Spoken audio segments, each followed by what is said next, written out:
Hi guys, in this video, I'm going to teach you how to create a construction schedule in Monday.com. First, open Monday.com and make sure you're on the home view.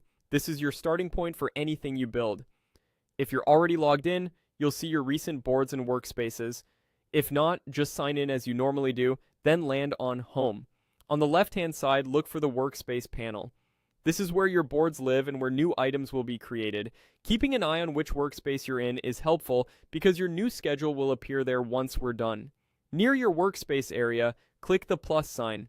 This is the quick way to add something new without having to start from scratch. It opens options for creating a board, a dock, or choosing from ready-made templates.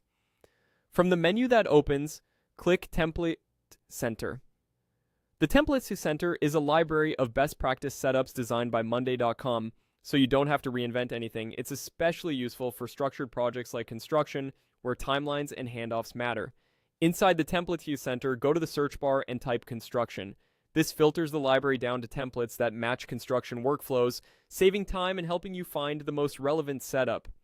In the results, find the construction schedule template and select it. You'll be able to preview what's inside, typically a board with groups for project phases, columns for owners and statuses, and, most importantly, a timeline to map out start and end dates. This template is built to show critical tasks clearly so your team can track progress at a glance. When you're ready, click Use Template debate. This will copy the template into your current workspace so you can make it your own. You don't need to configure anything yet, just confirm and proceed. Now wait for it to load. Depending on your connection and account, this can take a moment. Once it's ready, you'll see your new construction schedule board appear.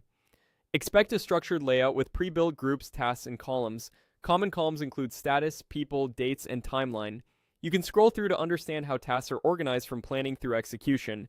If your team uses automations or notifications, those often come pre-configured in templates, which helps keep everyone in the loop as dates or statuses change. That's it. You've created a construction schedule in Monday.com using a proven template to get template, so you can focus on planning and delivery rather than setup. Thanks for watching, and feel free to replay any section if you need a quick refresher.